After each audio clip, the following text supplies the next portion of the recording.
필리핀 해안의 새벽 6시 파도 소리만 들리던 그곳에서 한국인 한 명이 차갑게 시그하고 있었습니다. 관자 놀이에는 총상, 손에는 권총 한 자루. 필리핀 경찰은 서둘러 사건을 마무리했습니다. 그것은 바로 스스로 목숨을 끊었다였습니다. 과연 그랬을까요? 스스로 자신을 해친 경우에는 보험금이 지급되지 않는 이 사건, 유족의 주장처럼 타살은 아니었을까요? 그의 죽음 뒤에는 어떤 진실이 숨겨져 있는지 오늘 소비자 파일이 이 의문의 죽음을 추적합니다. 소비자 X파일은 사건을 단순히 전달하거나 정보를 제공하는 것에 그치지 않는 채널입니다. 소비자가 스스로 진실을 밝히지 못해서 피해를 입게 되는 사건들의 진실을 파헤쳐서 소비자가 억울하게 피해를 입지 않도록 추적하고 도와주는 채널이라는 사실을 미리 밝혀둡니다. 그리고 소비자 정보 보호를 위해서 오늘 영상의 일부는 변경해서 촬영되었다는 점을 미리 밝혀둡니다. 필리핀 마닐라의 한 카지노에서 일하던 40대 한국인 남성 A씨. 그는 동료들과 술자리를 했습니다. 평소와 다름없는 저녁이었죠. 그런데 밤 10시가 조금 넘었을 때 한 통의 휴대전화가 걸려옵니다. 전화를 받던 A씨는 긴장된 표정을 지었습니다. 그리고 그는 자신의 운전 기사를 불렀습니다. 해안도시로 가자. 마닐라에서 약 200km나 떨어진 해안도시. 차로 2시간 반이 넘는 거리였습니다. 한밤중에 갑자기 가자고 한 것입니다. 운전기사는 이상하다고 느꼈지만 그의 심각한 표정의 이유를 묻지는 못했다고 합니다. 그리고 그들은 어둠 속을 달렸습니다. 새벽이 되었어야 현지 해안도시에 도착했습니다. A씨는 운전기사에게 얘기를 합니다. 호텔 방 2개를 예약해라. 운전기사와 자신의 방이었겠죠. 운전기사는 호텔 예약을 위해서 호텔로 갔고 A씨는 해안가로 걸어갔다고 합니다. 그리고 새벽 6시 해안을 산책하던 2명의 여행객 여성들이 경찰에 다급 신고를 합니다. 해변에 사람이 쓰러져 있어요. 이들의 신고를 받은 필리핀 경찰이 현장에 도착했을 때 A씨는 이미 의식을 잃어가고 있는 상태였다고 합니다. 그리고 병원으로 가던 도중 그는 숨을 거두게 됩니다. 필리핀 경찰에 따르면 관자놀이의 총상, 그의 곁에는 권총 한 자루, 그리고 정렬된 단피 몇 개. A씨 왼손 손가락과 왼쪽 손 옷소매에는 화약 반응이 검출되었고 A씨의 가방에는 권총집이 발견되었습니다. 유서는 없었지만 이 사건은 스스로 목숨을 끊었다라는 결론으로 종결 짓게 됩니다. 한국에 남겨진 유가족들에게는 이 소식은 청천벽력과 같은 소리였습니다. A씨의 아내는 말합니다. 남편은 한 가정의 가장이었고 초등학생인 아이도 있었어요. 귀국 준비를 언제나 하고 있었다고요. A씨는 사망 당일 저녁에도 가족과 영상통화를 했다고 합니다. 조금만 더 버티면 돼. 곧 돈을 모아서 한국 들어가면 더 이상 고생시키지 않을게. 그의 목소리는 평소와 크게 다르지 않았다고 합니다. 피곤해 보였지만 절망하지는 않았다고 합니다. 그런 사람이 불과 몇 시간 뒤에 마닐라에서 200km나 떨어진 해변에서 자기 손으로 방아쇠를 당겼다? 이것은 도무지 이해가 되지 않았다고 합니다. 게다가 해안도시에 도착하자마자 호텔 방을 2개나 예약하라고 했습니다. 목숨을 끊으려는 사람이 왜 호텔을 예약했을까요? 이 모든 행동은 경찰의 결론과는 논리적으로 너무 맞지 않았습니다. 사고 발생일로부터 한참이 지나 유족들은 재해 사망 보험금 계약이 체결되어 있다는 사실을 알게 되었습니다. 이 사건은 절대 스스로 목숨을 끊은 게 아닙니다. 그러니 재해 보험금을 지급해 주세요. 라고 유족들은 청구를 했습니다. 보험회사는 보험금을 지급했을까요? 보험회사는 경찰 기록에 자살이라고 되어 있기 때문에 절대로 보험금을 지급하지 않았습니다. 보험회사와 다투던 유족들은 마침내 우리 한국소비자원을 찾았습니다. 제가 이 사건을 맡으면서 먼저 한 생각은 대부분의 사람들과 비슷했어요. 이건 쉽지 않은 사건이다. 유족들의 주장에 따르면 타살 가능성이 충분히 있는 사건이었지만 과연 법원에서도 이것을 받아들여서 승소할 수 있는 사건일까? 라는 생각이 들었기 때문입니다. 이 경찰 조사 결과는 유력한 증거이기 때문에 법원에서 인용될 가능성이 매우 높습니다. 그리고 현장 재조사가 불가능합니다. 필리핀 경찰도 재조사에 협조하지 않을 것이 분명했고, 또한 법원은 소비자의 의심만으로 판결을 뒤집어서 보험회사의 책임을 묻지 않을 것이 틀림없었기 때문입니다. 그렇지만 제 역할은 소비자가 증명하지 못한 새로운 증거를 찾아내는 것이었기 때문에 기록을 다시 찬찬히 검토하기 시작했습니다. 그리고 이 사건이 자살이었기 때문에 먼저 극단적 선택을 하는 사람의 행동 패턴을 알아야 했습니다.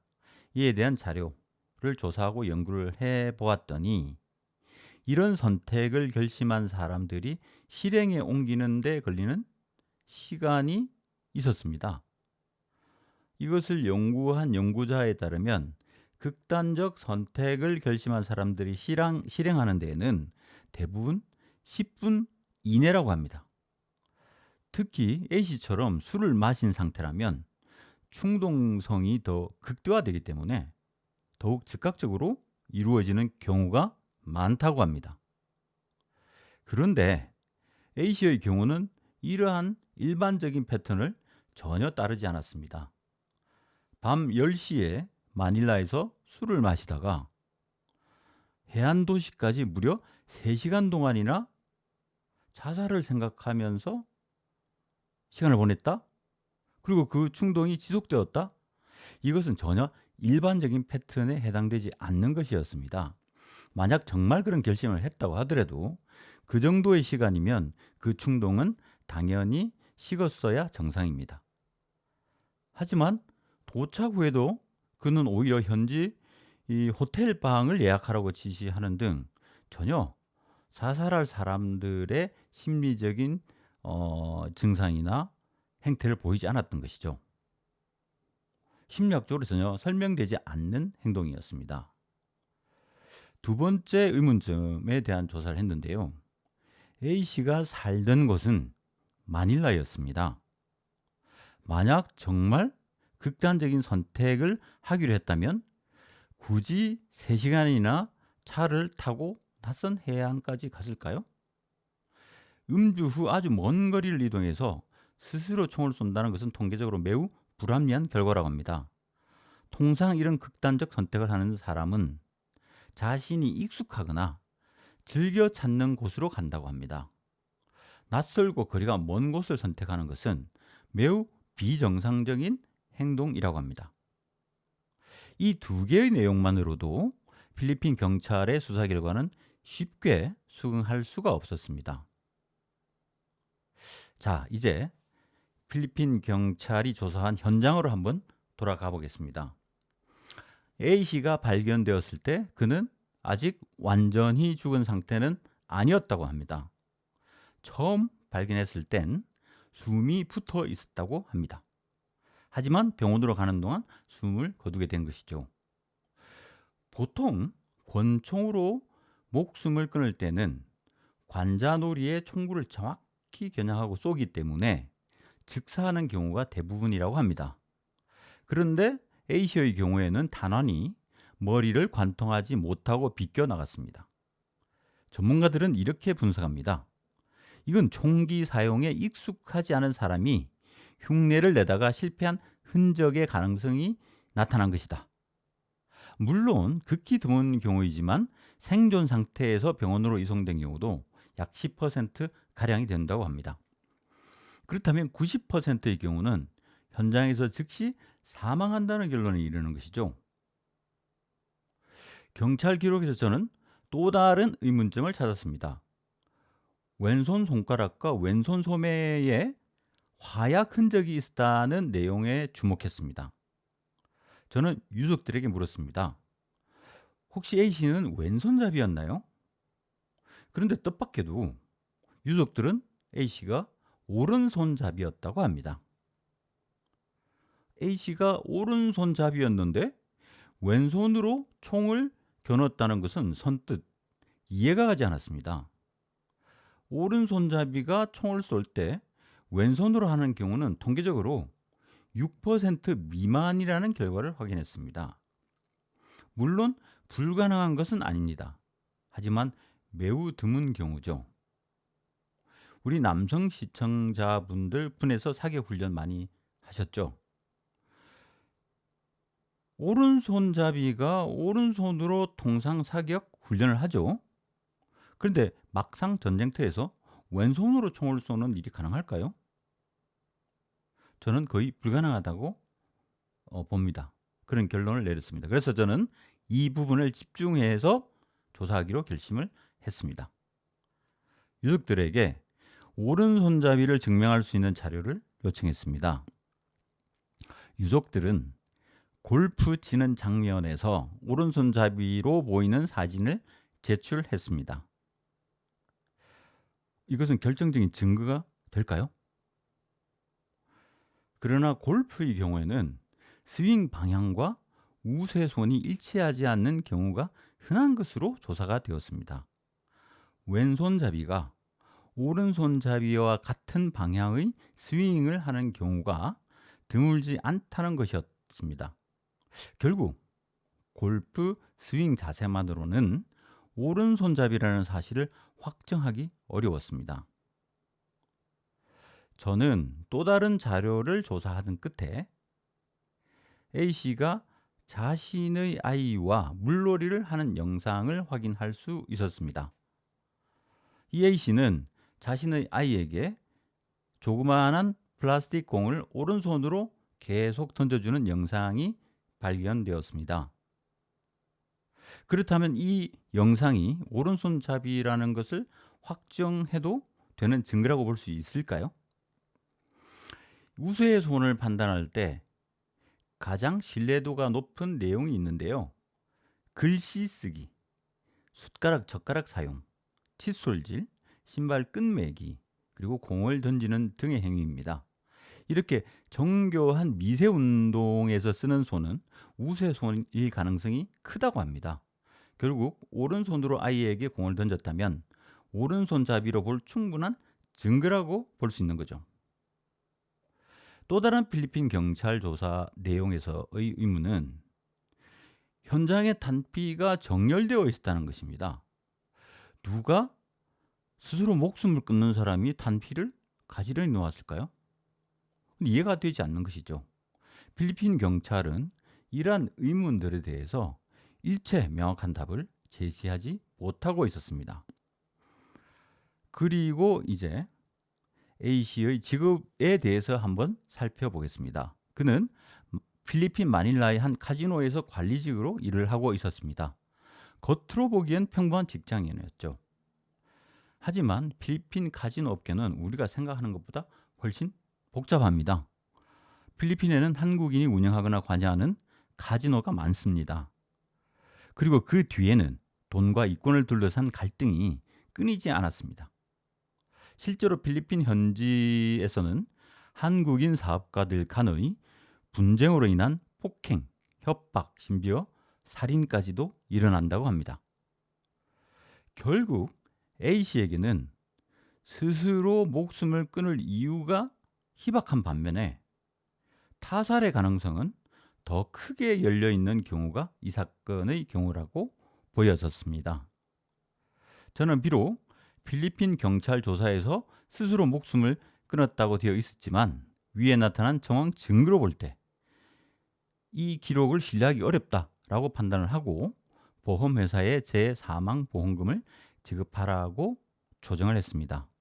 이 재사망보험금이란 것은 우발적 사고로 사망했을 때 보험금을 지급하는 상품입니다. 하지만 보험회사의 답변은 단호했죠. 경찰서에서 스스로 목숨을 해쳤다고 결론을 내렸으니 우리는 조정을 받아들이지 않겠다라는 것이었습니다. 유족들은 반박했습니다. 필리핀 경찰 수사는 의문점이 너무 많습니다. 하지만 보험회사는 법적으로 분명한 자료가 있는데 자기들이 그것을 철회하고 보험금을 지급할 리가 만무했죠. 여기서 핵심은 바로 보고문서라는 것인데요. 이 보고문서는 수사기관이 공식 절차에 따라 작성한 조사 결과 보고서를 말합니다. 법원은 통상 이 보고문서를 신뢰 가능한 증거로 채택을 합니다.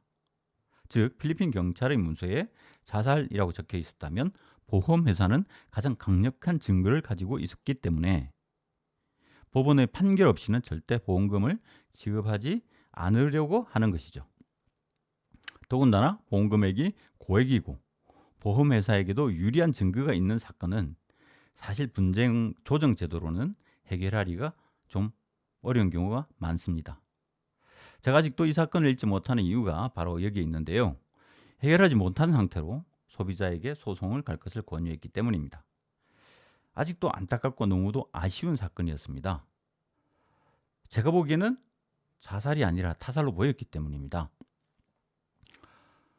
보고문서가 있다고 해서 법원이 무조건 보고문서를 증거로 채택하거나 그에 따라서 판결하는 것은 아닙니다. 보고문서에 상당히 의문이 드는 경우에는 재판부는 다르게 해석할 여지가 높은 거죠. 이 내용을 소비자들에게 설명을 하고 저는 소송을 가서 꼭 이기시라 이렇게 응원을 했습니다. 이 사건은 돌이켜보면 단순한 보험 분쟁이 아니었어요. 한 가장의 억울한 죽음이 숨겨져 있는 것이고 그리고 부실한 수사 뒤에 억울한 진실들이 있는 거죠. 저는 지금도 생각합니다. 과연 그는 정말 스스로 방아쇠를 당겼을까? 아직도 아니라고 생각하고 있습니다. 자, 그렇다면 이 사건이 우리에게 남기는 교훈은 무엇일까요? 그걸 한번 살펴봐야 되겠는데요. 첫째, 해외에서의 사망은 한국보다 훨씬 부실하게 조사될 수 있습니다. 특히 필리핀, 베트남, 태국 같은 동남아 국가에서는 외국인이 사망했을 때 아주 빠르게 종결하려는 경향이 있습니다. 결국 부실한 수사로 이어질 가능성이 높다는 것이죠. 두 번째, 보험회사는 경찰 기록이 자신들에게 유리하면 절대로 양보하지 않습니다. 그들에게 중요한 건 진실이 아니라 법적 근거이기 때문입니다. 공식 보고서에 자해, 자살이라고 되어 있다면 아무리 의심스러운 다른 증거가 나타난다 하더라도 보험금을 지급하지 않기 때문에 소송으로 이어지는 경우가 많은데요. 우리 소비자나 유족들은 이런 사고가 발생했을 때 경찰서에서 꼼꼼하게 제대로 수사를 하는지 참여하고 살펴야 합니다. 사실과 다르게 조사가 이루어지거나 극단적으로 원하지 않는 방향의 결론이 내려질 수도 있기 때문입니다.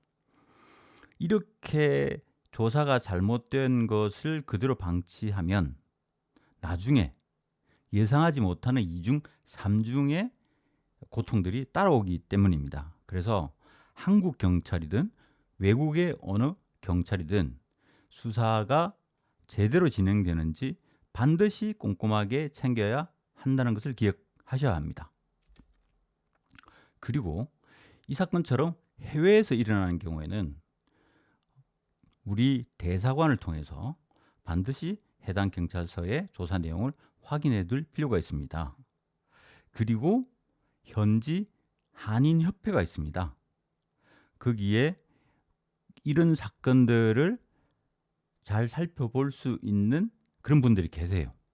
한인협회에 연락을 하셔서 그분들을 통해서 그 지역 경찰의 수사 내용에 대해서 지속적으로 관찰을 하셔야 됩니다. 수사 내용을 확인하셔야 되고요. 잘못되는 경우에는 즉각 재조사를 하거나 더 촘촘한 수사를 해줄 것을 요청해 두셔야 합니다. 만약에 우리가 이것을 소홀히 했을 때 나중에 굉장히 큰 고통에 빠지게 되기 때문입니다. 그래서 반드시 현지 조사가 제대로 되고 있는지를 살펴야 합니다. 이 사건은 제대로 해결하지 못하고 그렇게 끝이 났습니다만은 대부분의 사건들은 그 진실을 밝혀서 소비자들이 고통을 받는 일을 끝내도록 업무를 많이 진행을 해왔습니다. 그래서 저는 앞으로도 소비자 X파일을 통해서 소비자들의 억울한 사건들에 대해서는 즉시 해결 방안을 제시하거나 또 즉각 해결이 어려운 사건들은 함께 그 사건을 풀어서 해결하도록 하겠습니다. 취재가 필요한 경우에는 취재도 같이 하려고 합니다. 간단한 사건이라고 하더라도 소비자 피해 때문에 정신적 고통이 크다면 댓글에 그 얘기를 남겨두십시오. 해결할 수 있는 방향을 바로 제시해 드리겠습니다. 공개하고 싶지 않은 사연은 더보기란에 기재된 이메일로 사연을 보내주십시오. 해결 방안을 제시하거나 직접 도와드리도록 하겠습니다. 그리고 취재가 필요한 사건은 직접 취재를 통해서 함께 해결 방안을 찾아보도록 하겠습니다. 물론 절대로 보수를 요구한다거나 대가를 요구하지는 않습니다. 오늘 영상이 마음에 드셨다면 구독과 좋아요 버튼을 눌러주십시오. 그리고 여러분의 생각을 댓글에 남겨주십시오.